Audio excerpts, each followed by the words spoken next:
Good morning students. तो आज हम कंटिन्यू करेंगे हमारा topic that is Indian Contract act 1872। तो इंडियन कॉन्ट्रैक्ट एक्ट 1872 में कल हमने ये देखा था कि कॉन्ट्रैक्ट का मतलब क्या होता है, और कॉन्ट्रैक्ट का मतलब हमने क्या देखा था? Contract means N agreement which is enforceable by law. तो कोई भी अग्रीमेंट अगर एनफोर्सेबल बाय लॉ है तो वो कॉन्ट्रैक्ट है, अदरवाइज वो अग्रीमेंट कॉन्ट्रैक्ट नहीं है। और हमने ये भी देखा था कि कॉन्ट्रैक्ट का जो स्कोप है वो कहीं ना कहीं वाइड है। मैंने बताया स्पेलिंग ज्यादा तो वाइड स्कोप है ना। हाँ, अग्रीमेंट का स्कोप जो है वो ज्यादा है, वाइड है, उसकी स्पेलिंग बढ़ी है, ठीक है, आपको याद आ गया। और कॉन्ट्रैक्ट का जो स्कोप है that is a narrow scope, ठीक है। हाँ, तो agreement is a wide term and contract is a narrow term. तो ये हमने कल के लेक्चर में देख लिया था। आज हम साक्षी सबसे पहले ये देखने वाले हैं कि सर आपने कैसे डिसाइड किया कि कोई भी अग्रीमेंट इनफोर्सेबल बाय लॉ है या नहीं है। जैसे कि कल हमने देखा था अनलॉफुल अग्रीमेंट, इलीगल अग्रीमेंट, धमाका है ना। Illegal agreement is not enforceable by law, social agreements are not enforceable by law. और वो promise to sell my scooter, promise to sell my building, ये इनफोर्सेबल बाय लॉ थे। तो ये आपने कैसे तय किया? What do you mean by enforceable by law? तो इनफोर्सेबल बाय लॉ का मतलब होता है is an agreement which can be executed in the court of law. In the court बोलो या कोर्ट ऑफ लॉ बोलिए, बात एक ही है। कायदे की अदालत, वो देवा की अदालत भी आती ना, सनी देओल वाली। तो this is a court of law, ठीक है। तो in the court of law जिस अग्रीमेंट को आप ले जाके एग्जीक्यूट करवा सकते हो that agreement is called as contract. तो एनफोर्सेबल बाय लॉ कब रहेगा सर? कौन सा अग्रीमेंट एनफोर्सेबल बाय लॉ रहेगा, कौन सा नहीं रहेगा, ये आपने कैसे तय किया? तो ये मैंने तय नहीं किया। ऐसी एनफोर्सिएबिलिटी की 10 से 11 कंडीशंस है जिसको पूरा करने से कोई भी अग्रीमेंट कॉन्ट्रैक्ट में कन्वर्ट होगा। तो उसे ही कहा जाता है essential elements of valid contract. क्या बोला जाता है उसे? Essential elements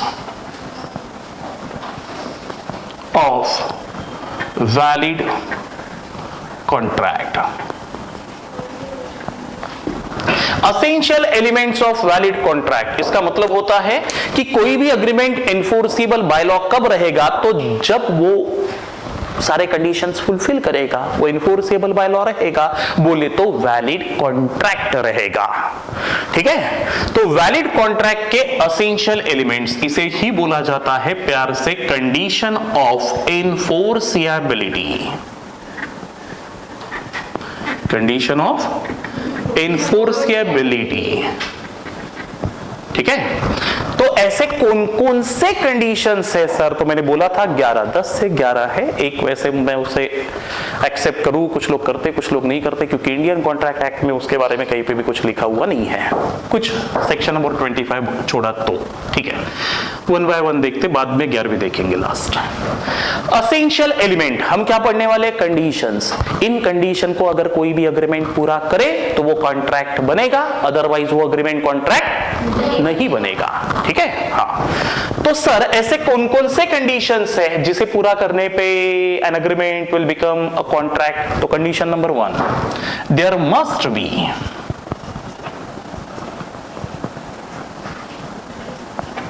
N offer and its acceptance.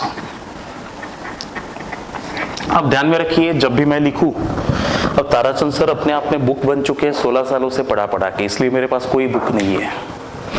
ND Kapoor बोलो, कोई बोलो, मैंने सारे बुक्स पढ़ लिए, सबका मटेरियल बचपन से खा लिया। जब मैं फाउंडेशन में था तब से लेके मैंने सारा मटेरियल खा लिया। मेरे पास बहुत पुराने लॉ के बुक्स थे जो गलती से बाय डिफॉल्ट हमारे केतकी मैडम को मैंने सिर्फ कैबिन साफ करवाने के लिए बोला, तो उन्होंने वहां के बुक्स ही बेच डाले। वो सारे केस स्टडीज पुराने वाले सारे चले गए। मेरे पास बहुत पुराने एनडी कपूर वगैरह जिनकी अभी डेथ हो चुकी है, ऐसे ऑथर्स के बुकलेट थे लॉ के, जो गंदे सर से मैंने कलेक्ट किए थे, वो सब अभी चले गए, लेकिन मेरे दिमाग में वो है।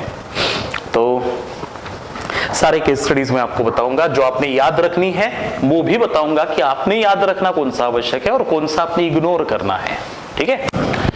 तो there must be an offer and its acceptance, ये पहली कंडीशन, कि कोई भी अग्रीमेंट कॉन्ट्रैक्ट तब बनेगा जिसमें जब भी वहां एक ऑफर होगा और उसका, मैंने कल ही बताया था, an offer when accepted it becomes a promise, सही है ना। हाँ, तो in every valid contract, in every line सुनिए, in every valid contract there should be an offer and its acceptance. An offer must be made by one person and should be accepted by another person. अब कशिश सोच रही होंगी sir कितना पंचायत बता रहे हैं। Obviously एक ऑफर करेगा, दूसरा एक्सेप्ट करेगा। कोई एक ही इंसान खुद को ऑफर खुद को एक्सेप्ट कैसे बोले, वो तो पागल बन जाएगा, ऐसा उसे लग रहा होगा। लेकिन लॉ पढ़ते समय कुछ बातें ऐसी लगती है कि यार बहुत ही पंचायत है, लेकिन जब केस स्टडी सामने आती है तो वो अलग ट्रैक पे चली जाती है। फिर समझ में आता है कि लिखने वालों ने दिमाग लगा के ही लिखा था। अभी क्या लग रहा एक लाइन पढ़ के कि सर बोल रहे कि यार there must be an offer and its acceptance, an offer must be made by one person and should be accepted by another person. Obviously यार तभी तो कॉन्ट्रैक्ट बनेगा ना, अग्रीमेंट बनेगा, सही है ना। लेकिन एक केस स्टडी सुनाता हूं, फिर नहीं लगेगा कि ये पंचायत है। मान के चलिए कि मेरी गाड़ी गंदेज कॉमर्स क्लासेस से चोरी हो गई।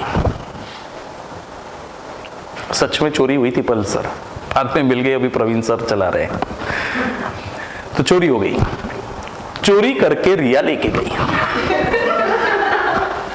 रिया ने उसको मस्त पे की पेंट वगैरह चेंज किया, पीले कलर का पेंट मारा, उसका आरटीओ नंबर चेंज कर दिया, कलर फिलर सब चेंज करके नई सर्विसिंग करके मस्त पैकी रखी हुई है।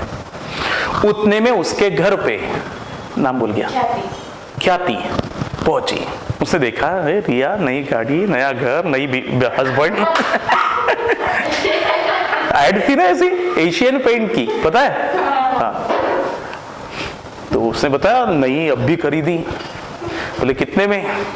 बोले वो जाने दे, बेच रही क्या बता, खरीद रही क्या बता। तो ख्याति बोली हाँ खरीदती ना मैं।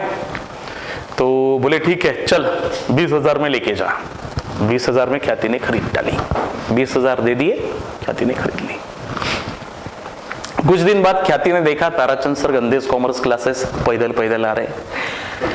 पूछा क्या सर क्यों पैदल पैदल, इतने बुरे, कोरोना की वजह से इतने बुरे हाल। तो बताया यार पता नहीं साले बच्चों पढ़ने आते कि चोरी करने, गाड़ी चोरी करके लेके चले गए। तो बोले सर कोई प्रॉब्लम नहीं है, मेरे पास अभी एक नई गाड़ी पीले कलर की मस्त वाली खरीदी है, आप पे सूट भी करेंगे, आप पीला कलर आप खरीद लो। तो मैंने बोला ठीक है यार भेज दो, मैं पैसे दे दूंगा लगे तो जमा के। तो कितने के दोगे? तो बोले सर 25,000 की। देखो टीचर को भी नहीं छोड़ा, 5,000 चढ़ा के बेच दिया। तो 25,000 रुपए में मुझे वो गाड़ी उसने सेल कर दी। जब साक्षी पहली बार गाड़ी पे बैठा तो लगा कुछ अपना सा है।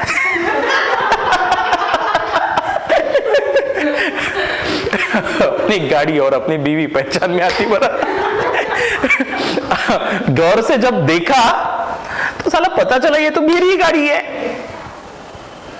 आप गाड़ी का कुछ भी चेंज कर लो लेकिन उसका चेसिस नंबर और इंजन नंबर चेंज नहीं होता। आपने सुना है क्या कभी? वो कोटेड होता है ना उसके ऊपर, तो वो कभी चेंज नहीं होता। तो जब देखा तो मेरी ये गाड़ी मेरे को ही बेच रही थी, है ना।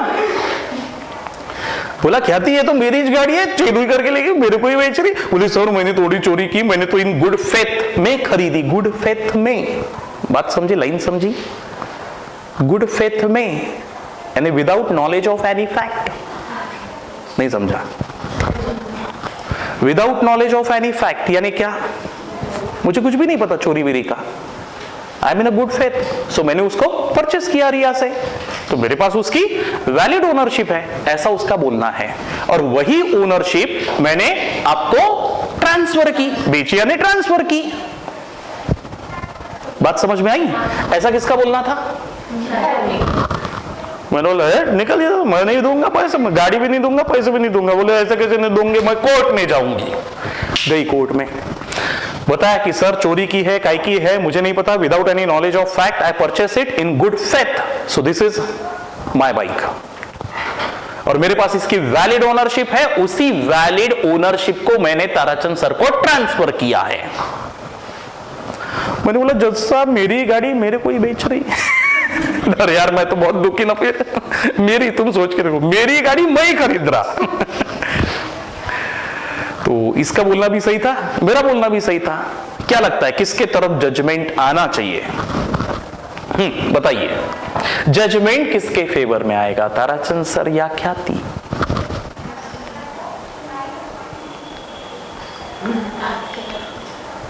मेरे फेवर में साक्षी, ख्याति, कशिश से पीछे। आपका नाम बोलो बेटे। नवीन। हाँ, तो नवीन मेरे फेवर में आएगा। किसको लगता है कि ख्याति के फेवर में जाएगा? Raise your hands. एक और, अगर यह आपको लगता है कि ख्याति के फेवर में जजमेंट जज का आएगा तो आपका बोलना बिल्कुल सही है, ऐसा गलती से भी मत समझना अरे जिसके खुद के पास वैलिड ओनरशिप ना हो वो किसी और को ओनरशिप कैसे दे सकती है? नहीं समझा आपको? मैं समझाता। जब जजमेंट कोर्ट ने दिया ताराचंद सर के फेवर में, तो कोर्ट ने कहा कि in every valid contract there must be an offer and its acceptance. An offer must be made by one person and should be accepted by. इस केस में ऑफरर भी मैं हूं और एक्सेप्टर भी मैं हूं। नहीं समझी बात? तो सर वो जो बोल रही है मेरे पास इसकी वैलिड ओनरशिप थी, अरे मेरे तरफ से ओनरशिप अगर रिया को नहीं गई तो रिया से तेरी तरफ कैसे जाएगी? ओनरशिप वॉलंटरीली ट्रांसफर होती है बे, चुराई नहीं जा सकती। गाड़ी चुराई जा सकती है, गाड़ी का पोजेशन चुराना इज अ डिफरेंट थिंग, और गाड़ी की ओनरशिप चुराना सेंटेंस गलत है। नहीं समझा? बोलो बोलो, मैंने तेरे बाप के घर की ना ओनरशिप चुराई। अबे कैसे चुराई? पॉसिबल ही नहीं है पॉसिबल है क्या? फिर तीशा भी गाड़ी से आई है, तेरी गाड़ी मैंने चुरा डाली, सेंटेंस करेक्ट है, पोजीशन चुरा लिया और क्या होगा? लेकिन उस गाड़ी की ओनरशिप भी चुरा सकता क्या मैं? नहीं ना। हाँ तो उसकी ओनरशिप नहीं चुराई जा सकती।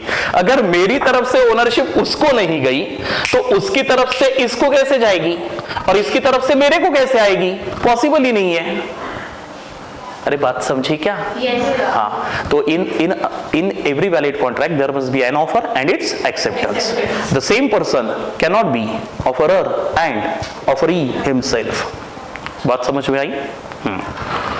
क्लियर है सबको? हाँ, इसलिए ये पांचट कंडीशन लिखी गई थी, क्योंकि केस स्टडीज जब होते हैं तब ऐसा दिखाई पड़ता है। बात समझी सबको? चलो आगे, कंडीशन नंबर सेकेंड। कोई भी अग्रीमेंट वैलिड कॉन्ट्रैक्ट तब बनेगा when there must B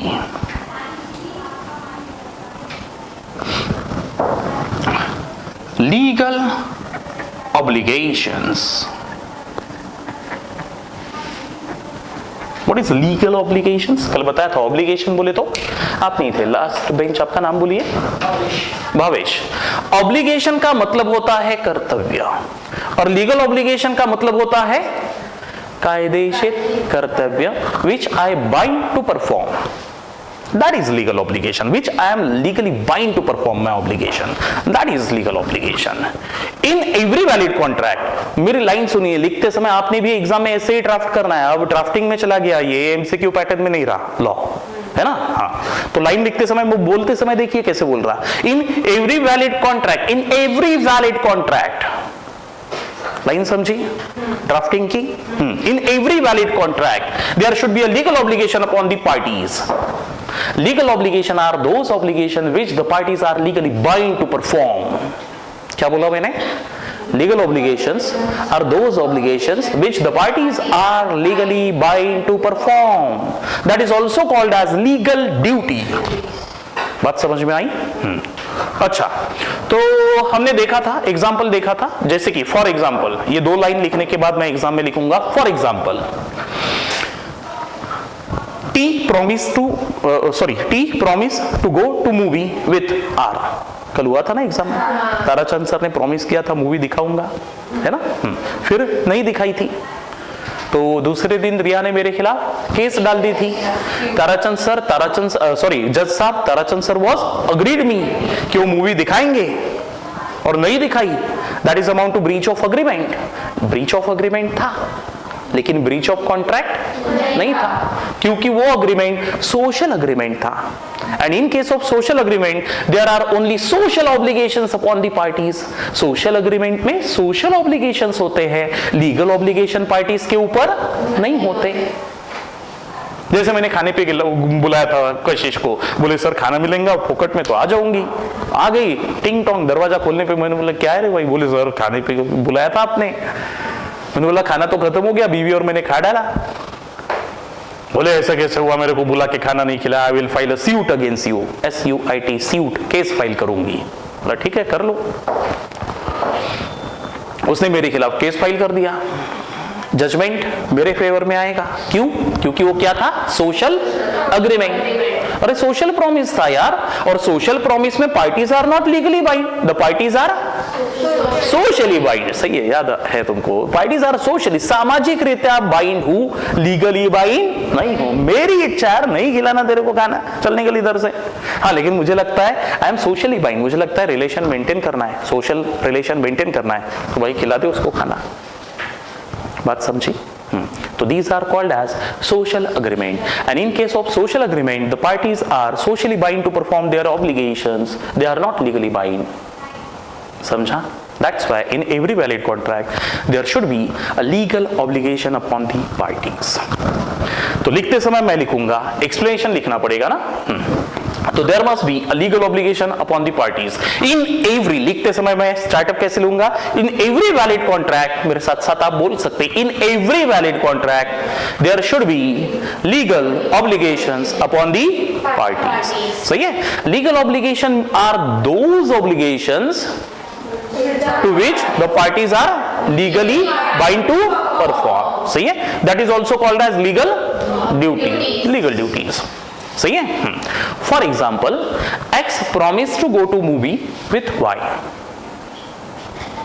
In this case, this is mere a social agreement. And in case of social agreement, the parties are not legally bound to perform their obligations. The parties are socially bound to perform their obligations. So, this is not a valid contract. समझा example कैसे दिया मैंने? हाँ, तो example social agreement का दिया मैंने इसमें। इस कंडीशन में एक बहुत ही फेमस केस है जिसका नाम है, जो एग्जाम में भी आती है, बैलफोर वर्सेस बैलफोर।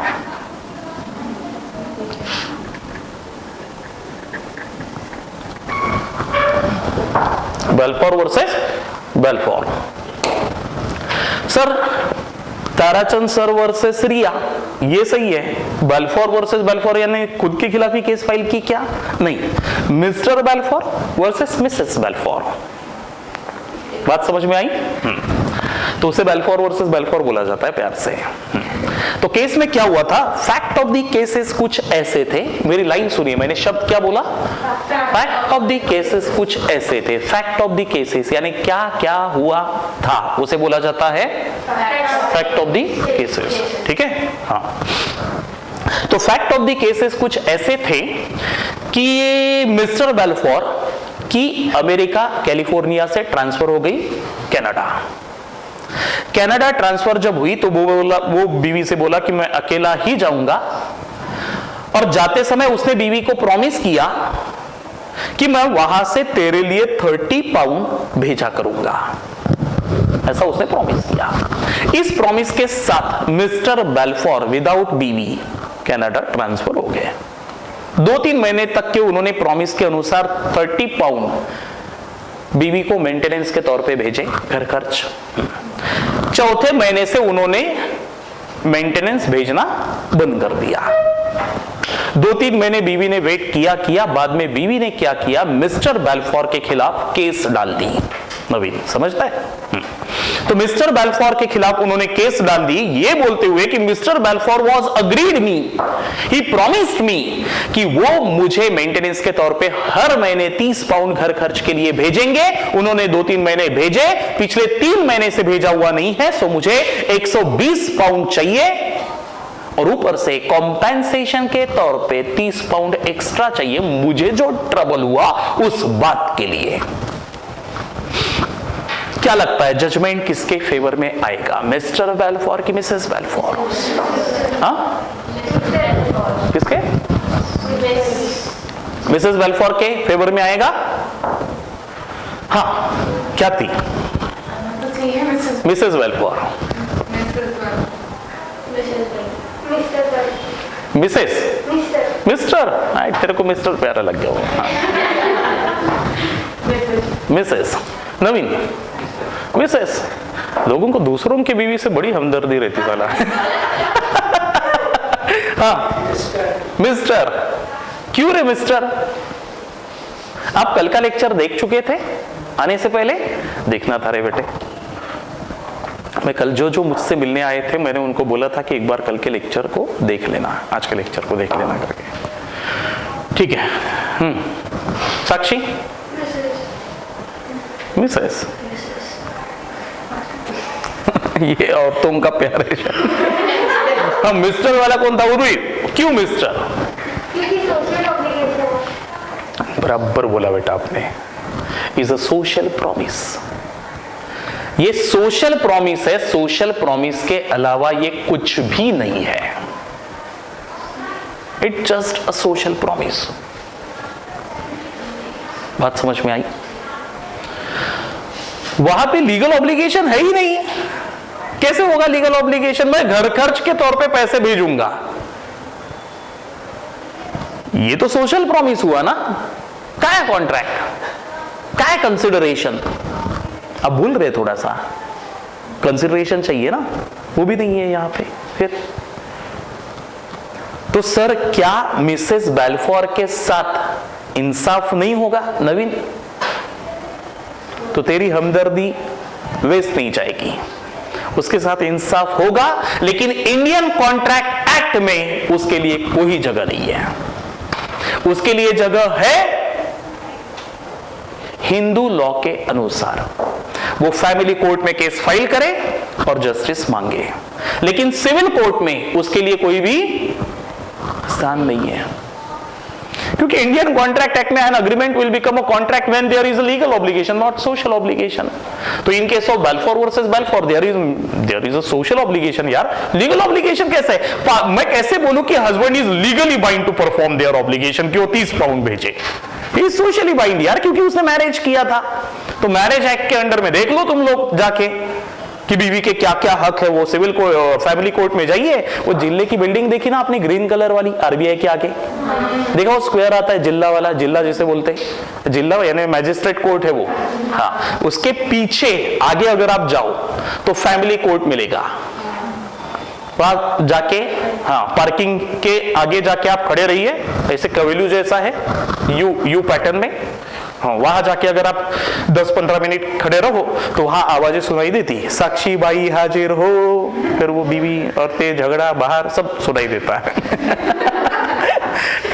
तो वहां आप इतनी ही हमदर्दी है तो नवीन मिसेस बेल्फोर को लेके जा सकते हैं, लेकिन इंडियन कॉन्ट्रैक्ट एक्ट में उसके लिए कोई भी स्थान नहीं है, क्योंकि कोई भी अग्रीमेंट कॉन्ट्रैक्ट बनेगा तो इंडियन कॉन्ट्रैक्ट एक्ट में आएगी ना बात डिस्कशन के लिए, अदरवाइज क्यों आएगी? वो कॉन्ट्रैक्ट ही नहीं था, is a social agreement. Because in every valid contract there should be a legal obligation upon the parties, ना, not social obligations। वो तो social obligation था। अरे बात समझी क्या? The parties should be legally bound to perform their obligation, not socially bound। Mister Balfour तो socially bound था। बात समझी तीशा? आगे चलो, और एक चांस और देता। एक केस था क्रॉम्पटन सुना है क्रॉम्पटन? क्रॉम्पटन है कि क्रॉम्पटन है? क्रॉम्पटन है। फैन बना है, क्रॉम्पटन के फैन बनते हैं ना। हाँ, limited versus Rose brothers is a fan manufacturing company, manufacturer and is a dealer, Rose Brothers।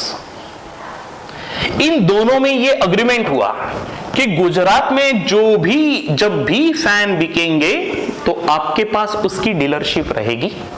आप गुजरात बाउंड्री में as an agent dealer appointed, sole selling agent के तौर पे अपॉइंट किए जाते हो। ऐसा कंपनी और एजेंट इनके बीच में अग्रीमेंट हुआ।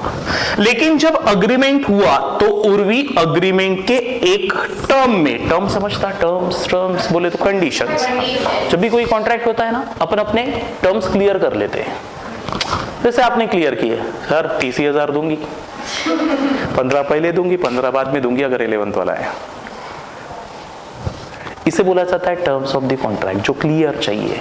इसको लेके विवाद होते बड़ा बाद में, आपने तो ऐसी बोला था, कोर्ट में चलने जाना पड़ता फिर दोनों को।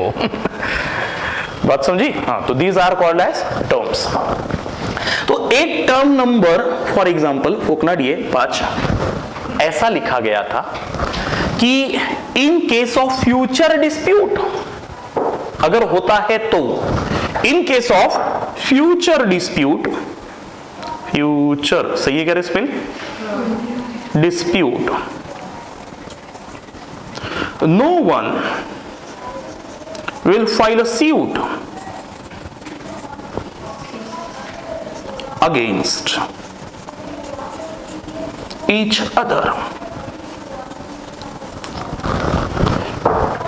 कल जाके तुझमें और मुझ में कोई भी डिस्प्यूट अराइज हुआ तो कोई भी कोर्ट में जाके केस फाइल नहीं करेगा। बताइए, इज इट वैलिड कॉन्ट्रैक्ट और नॉट? क्या थी? कॉन्ट्रैक्ट है, valid contract, parties are bind, valid है। तीजा, लिखी हुई कंडीशन सही है? कंडीशन सही है कि नहीं है? सही है, कॉन्ट्रैक्ट इज वैलिड। नवीन, नहीं है, क्यों? दोनों आपस में मिलकर सॉल्व करेंगे, दोनों आपस में मिलकर सॉल्व कर लेंगे। तो पार्ट नहीं, सॉल्व नहीं करेंगे बोलते हो? हाँ ठीक है, सॉल्व आपस में मिलकर सॉल्व करेंगे, ठीक है। अब आपस में मिलकर सॉल्व करेंगे लेकिन वो मुश्किल है। जब तक के थर्ड पार्टी डिसीजन मेकिंग के लिए नहीं आता तब तक के आपस का सेटलमेंट बहुत मुश्किल रहता है इंसान का। वो रहता तो डिस्प्यूट ही क्यों होता ना। वो नहीं हो रहा तभी हमने नाम दिया ना, दिस इज द डिस्प्यूट। नहीं समझा आपको? Why you called it as a dispute? There is a dispute, इसलिए तो dispute बोल रहे हैं ना अपन। नहीं करिया? हाँ, तो बताइए। हाँ कशिश, भावेश, क्या लगता है? वैलिड है? यानी ऐसी कंडीशन चलेगी? साक्षी? अब लगता ना 12th से हटके कुछ नहीं चलेगी ना? साक्षी नहीं चलेगी? कशिश, ये कंडीशन नहीं चलेगी? क्यों नहीं चलेगी रे? सही बोला बेटे तुमने। इस कंडीशन को रखने की वजह से पार्टीज के ऊपर लीगल ऑब्लिगेशन ही नहीं आ रहे रे, they are not legally bind यार। तो आप कॉन्ट्रैक्ट कैसे कॉल करोगे उसे? An agreement to become a contract, there should be a legal obligations upon the parties. Parties should be legally bound to perform their obligation. यार legal obligations ही create नहीं हो रहे इस टर्म को लिखने की वजह से, तो आप कॉन्ट्रैक्ट कैसे बोल रहे इसे? बहुत बार डिसीजन इसको पढ़ के माइंड अप्लाई करके देने पड़ते आंसर, दिल से नहीं देने पड़ते कि मुझे ये लगता है। तो मुझे ये लगता है ये कोर्ट में नहीं चलता भाई। है ना, ये कोर्ट में नहीं चलता। रूल क्या है और उसका एप्लीकेशन क्या है, उस रूल को सही तरीके से अप्लाई करना पड़ता है। इस टर्म को लिखने की वजह से आपके ऊपर, पार्टीज के ऊपर लीगल ऑब्लिगेशंस ही नहीं आ रहे, वो लीगली बाइंड ही नहीं है। चल सोशल नहीं आ रहे, लेकिन लीगल तो आ ही नहीं रहे ना, लीगल आने चाहिए ना, तभी वो कॉन्ट्रैक्ट बनेगा, अदरवाइज तो वो अग्रीमेंट बन के रह जाएगा। समझा? तो जजमेंट देते समय कोर्ट बोला कि an agreement to become a contract there should be a legal obligations upon the parties, और इस टर्म की वजह से पार्टीज के ऊपर लीगल ऑब्लिगेशंस आते ही नहीं। और ऐसा कभी टर्म आप आज के बाद लिखते भी हो तो ये इनवैलिड टर्म रहेगा, ऐसा कोर्ट ने जजमेंट में बोला। समझा? और इस टर्म के लिए पार्टीज बाइंड नहीं रहेगी। जब टर्म ही, कंडीशन ही इनवैलिड है तो उस कंडीशन के लिए पार्टीज बाइंड क्यों हो? अरे समझा क्या? तो फिर से गलत आंसर दिया। चलो और एक चांस देता तुम लोगों को, और एक केस स्टडी देखते। नाम नहीं दे लेता अभी क्योंकि तुम इतने नाम याद नहीं रख पाओगे, यहां तक के ठीक है, ये तो बहुत इंपॉर्टेंट है। एक्स एंड वाई, इनके बीच में एक अग्रीमेंट हुआ। अग्रीमेंट के एक टर्म में ख्याति ये लिखा गया, आप लोग टाइम पे ध्यान देना तो भगते ही रहता बर, तुम रोकना। और आजकल मुझे कस्टमर नहीं मिल रहे दिन भर में, लाइव वाले, लाइव वाले वो कैमरे वाले तो बहुत मिल रहे हैं, लाइव वाले नहीं मिल रहे, तो मुझे मिले तुम तो मैं चलते ही रहता, तुम रोक देना जब वो टाइम लिमिट आ जाएगा, ध्यान में रखो। कल भी बहुत भाग गया था मैं। हाँ, तो इन दोनों ने एक अग्रीमेंट साइन किया, और उस प्रॉमिस अग्रीमेंट में एक टर्म में, टर्म नंबर 5 फोकनाड़ी में ये लिखा कि in case of future dispute no one will file suit in court. The dispute will be settled through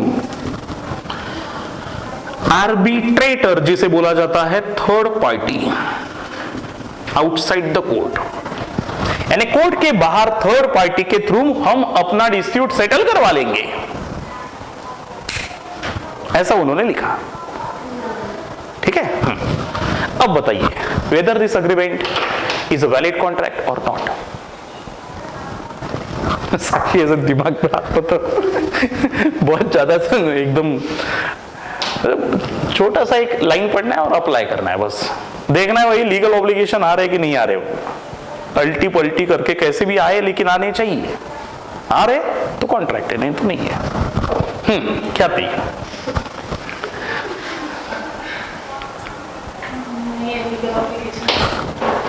legal obligations नहीं आ रहे। नहीं पता। सोच पूर्वी, हाँ, इनवैलिड कॉन्ट्रैक्ट है। अरे बाप रे,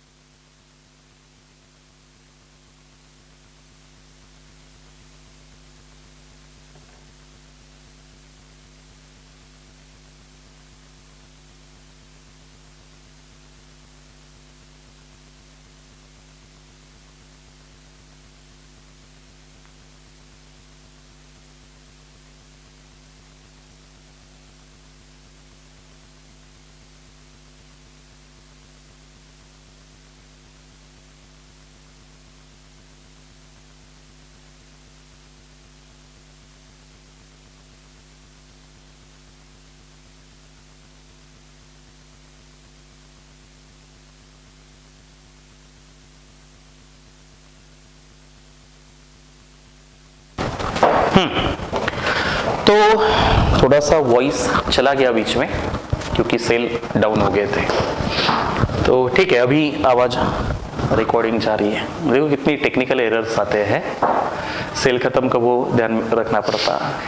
कभी कभार यहाँ पे ऑन होता है तो पता तो भी चलता है, वो रेड लाइट लगता है। जब OBS पे जाओगे, उधर वाला देखा आपने ग्रीन वाला स्टूडियो, मैं दिखाऊंगा क्लास छूटने के बाद, वो तो मैजिक लगता है अपने को। अपन जो चाहे वो पीछे एकदम हरा ग्रीन आ जाता, आकाश में उड़ते हुए दिखते अपन, सब कुछ आ जाता। तो बाहुबली के जितने भी रहते हैं ना वो OBS वाले सॉफ्टवेयर के थ्रू, ग्रीन कारपेट के थ्रू होता है, तो वैसा ही वहाँ होता है। लेकिन वहाँ कभी कभार ये हो जाता है कि एकदम रिकॉर्डिंग का बटन छोटा सा दिखता है रेड, तो वो अपने ध्यान में ही नहीं आता कि रिकॉर्डिंग चालू है कि नहीं है। कभी कभार रिकॉर्डिंग रहती नहीं, अपन बोलते रहते पगले जैसे तो लेक्चर वेस्ट हो जाता है। ठीक है, कोई प्रॉब्लम नहीं। हाँ, तो X और Y इन दोनों के अग्रीमेंट में ये आप ध्यान रखना, ये लाइट ऑन रहनी चाहिए, है ना। अभी आप हो ना, कोई नहीं रहता तो फिर तो वेस्ट ही होता है वो। हाँ, तो X एंड Y ने आपस में तय किया कि in case of future dispute no one will file a suit against each other in the court of law and the case dispute will be settled through third party. ऐसा उन लोगों ने तय किया। तो whether this agreement is a valid contract और not. किसको लगता है ऐसा कोई?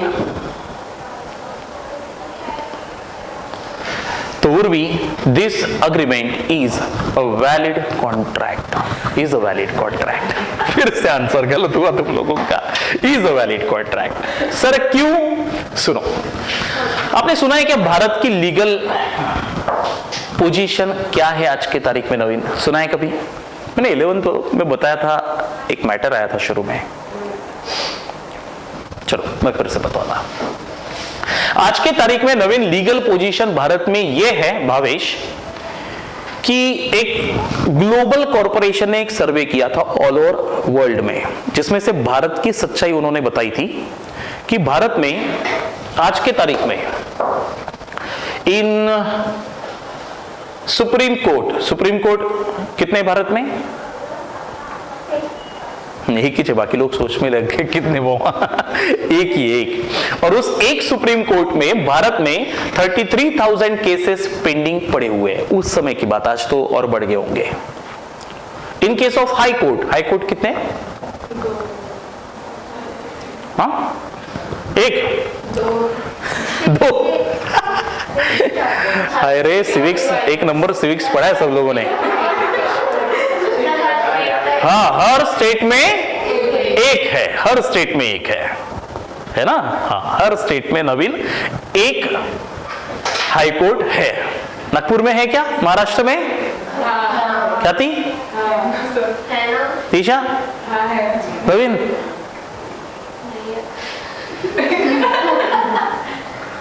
है? किधर है?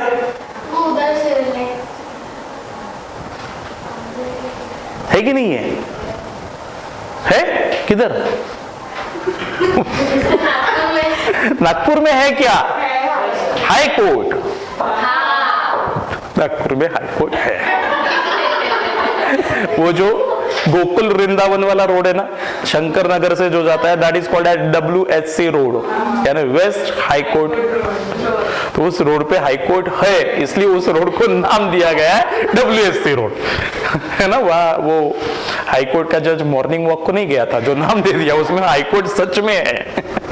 तो इसलिए, तो बोलने का मतलब नागपुर में हाई कोर्ट है। इन एवरी स्टेट एक हाई कोर्ट होता है, और महाराष्ट्र में भी एक ही है, that is a Bombay high court. लेकिन बॉम्बे हाई कोर्ट ये उसका हेड ऑफिस है, उसके 3 बेंचेस है, जिसमें से एक बेंच है नागपुर, एक औरंगाबाद और एक पांजी गोवा, जो पहले महाराष्ट्र का पार्ट था। ठीक है। हाँ, तो कहने का मतलब साक्षी,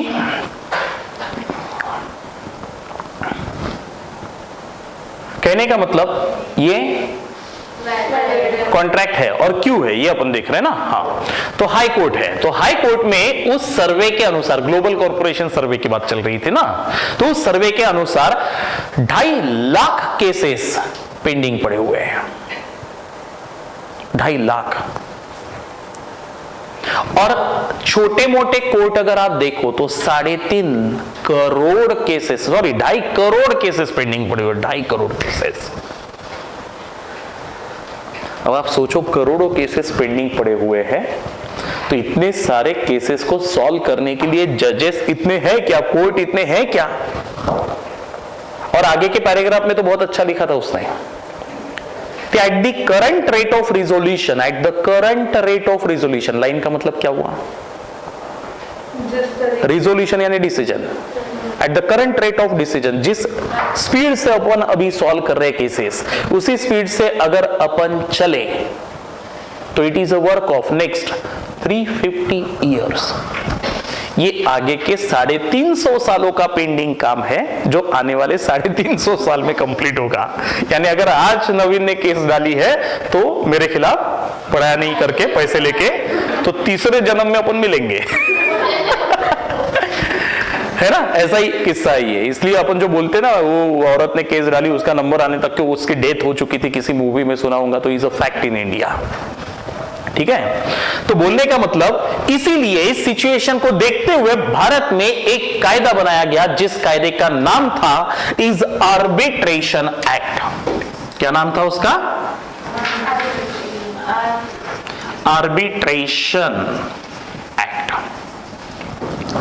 और आर्बिट्रेशन एक्ट का मतलब क्या था? What do you mean bye arbitration? तो आर्बिट्रेशन का मतलब होता है is a settlement of dispute through third party. क्या बोला मैंने? Arbitration means settlement of dispute through third party. तो आर्बिट्रेशन एक्ट के अनुसार आप जब भी कोई कॉन्ट्रैक्ट करते हो, उसी कॉन्ट्रैक्ट में या अलग से एक आर्बिट्रेशन अग्रीमेंट करते हो, जिसमें यह लिखा जाएगा कि in case of future dispute या प्रेजेंट डिस्प्यूट, हम लोग अपना डिस्प्यूट कोर्ट की बजाय third party Naveen is appointed as our arbitrator. शब्द समझा? Who will settle our dispute? जो हमारा सॉल्व डिस्प्यूट करा के देगा। तो ये किया हुआ कॉन्ट्रैक्ट टर्म अग्रीमेंट वैलिड है। और इसे लिखने की वजह से पार्टीज के ऊपर, बोलो ना आगे, लीगल ऑब्लिगेशंस आ गए, क्योंकि उसके लिए कायदा ही बनाया। बात समझ में आई? आप कोर्ट में नहीं निपटा रहे, आउट ऑफ कोर्ट आर्बिट्रेटर के थ्रू निपटा रहे, तो आर्बिट्रेशन एक्ट ही बना दिया ना, the parties are bind to term. बात समझ में आई? इसलिए this agreement is a valid contract. समझा? बस हो गया, ज्यादा नहीं, अभी बहुत हो गए, फिर लेक्चर ही खत्म हो जाएगा। समझ गया सबको? तो an agreement become a contract, to become a contract there must be legal obligations upon the parties। Parties के ऊपर लीगल ऑब्लिगेशंस होने चाहिए। अगर ऐसा होता है तो वो अग्रीमेंट वैलिड कॉन्ट्रैक्ट है, अदरवाइज वो वैलिड कॉन्ट्रैक्ट नहीं है। ठीक है, चलो नंबर 3। कितना बचा?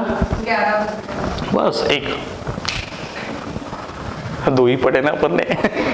तुम आंसर ही गलत दे रहे थे, मैं क्या करूं? और दूसरा लेना पड़ता। फिर आंसर सही दो अभी, नहीं तो मैं और चौथे पे चला जाऊंगा।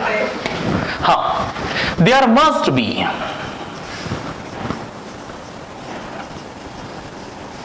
Mutual consent in every valid contract there should be a consent of both parties। होना चाहिए। कंसेंट बोले तो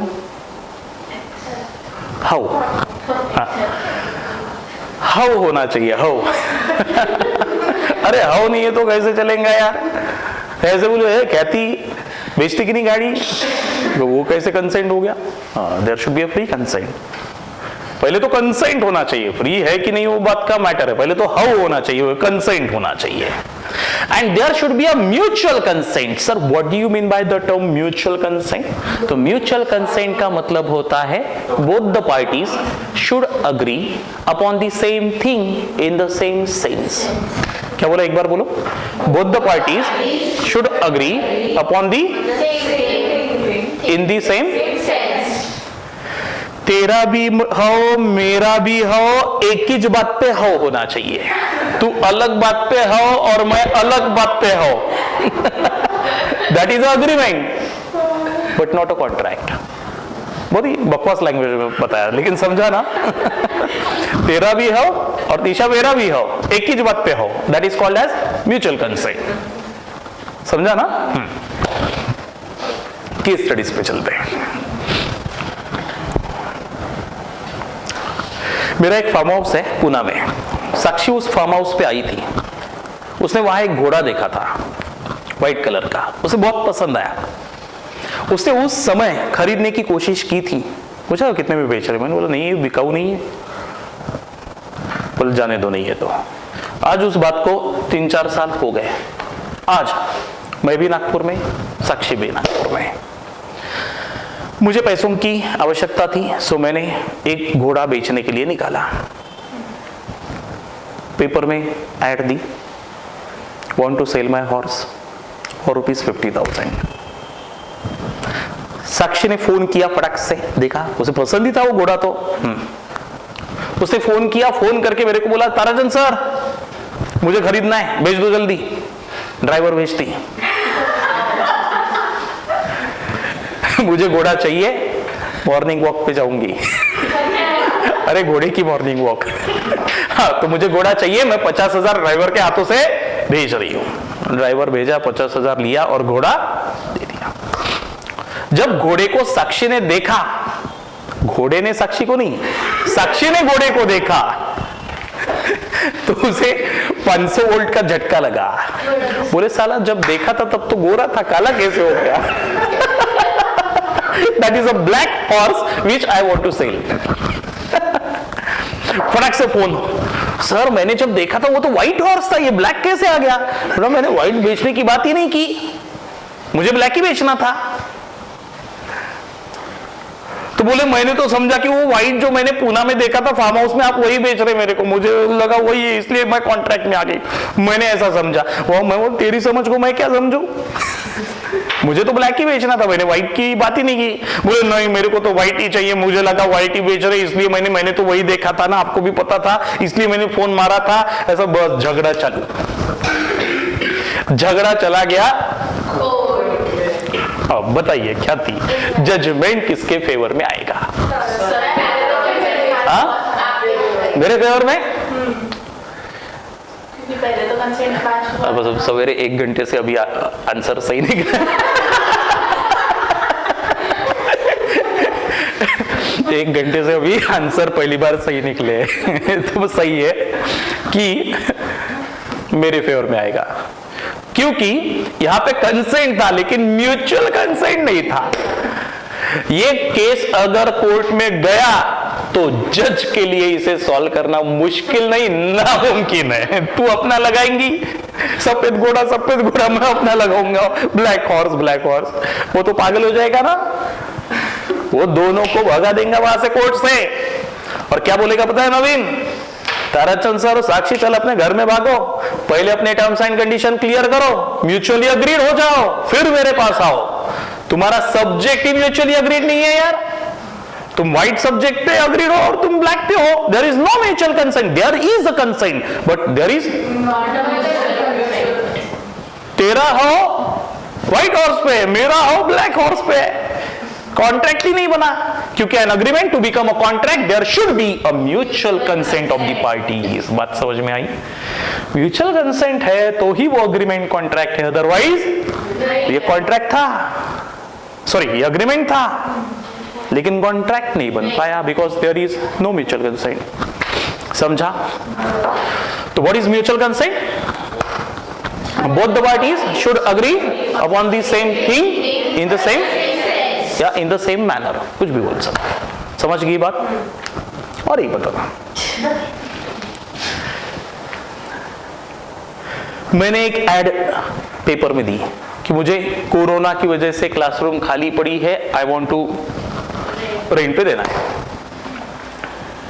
उर्वी ने देखा, अरे यार रेंट पे मिल रही है, 500 रुपए रेंट पे मिल रही है इतने क्लासरूम, तो बोले सर मेरे को चाहिए। तो ठीक है 500 रुपए एडवांस भेज दे, वो चाबी भेज देता, चाबी दी। सवेरे से लेके शाम तक के क्लासरूम का लॉक खोलने में लगी हुई है, खुल ही नहीं रहा। बोले सर आपने ये कौन सी चाबी भेजी? मैंने बोला मैंने बराबर चाबी भेजी। बोले ये तो खुल नहीं रहा, खोल के बताइए। मैंने खोल के बताया, वो स्टोर रूम छोटा वाला। बोले ये इसकी थी क्या? बोला बिल्कुल, मुझे लगा मैं जिसमें पढ़ा करती थी ये वही क्लासरूम था। बोला तेरे लगने को मैं क्या समझू, मुझे तो वही छोटा वाला रूम देना था, 500 रुपए में वर्धमान नगर में ये मिलेगा क्या? हो गया झगड़ा चालू। क्या हुआ?